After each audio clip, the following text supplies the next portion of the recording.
Nakikita nyo ba ang nakikita ko? Ito na pala ang makakapagpatunay. Isang mapagpalang araw sa inyong lahat mga kalingap, sanay hindi nyo po makalimutan na mag-like sa video na ito. At paunawa tapusin muna ang kabuuan ng video na ito mga kalingap at para malaman ang nilalaman nito.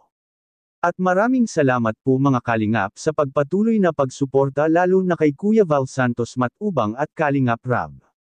Iba talaga si Kalingap Edo kung may ka-love team ito mga kalingap.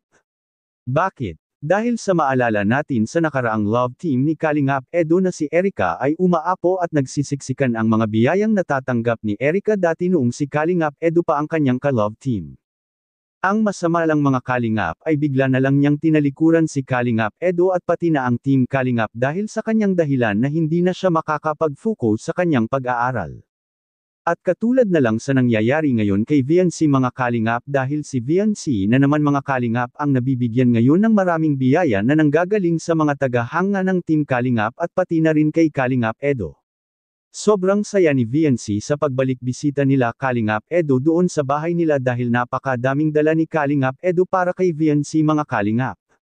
At ang hiling lang ng karamihan na sanay hindi matulad si Viancy sa nakaraang love team ni Kalingap Edo mga kalingap na bigla na lang itong iniwan sa eri si Kalingap Edo. At bagay na matitiyak naman natin kay Viancy mga kalingap na malabo talagang mangyayari na tatalikod ang dalagang ito sa team Kalingap at lalo na kay Kalingap Edo.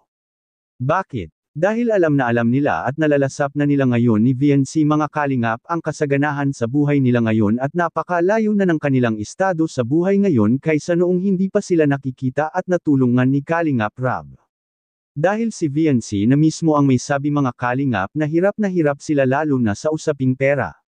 Mga kalingap at kaya nga naisipan ni Viancy noon na tumatanggap ng labada at para kahit papaano makakatulong rin siya para sa kanyang pag-aaral at pati na rin sa kanyang mga magulang mga kalingap.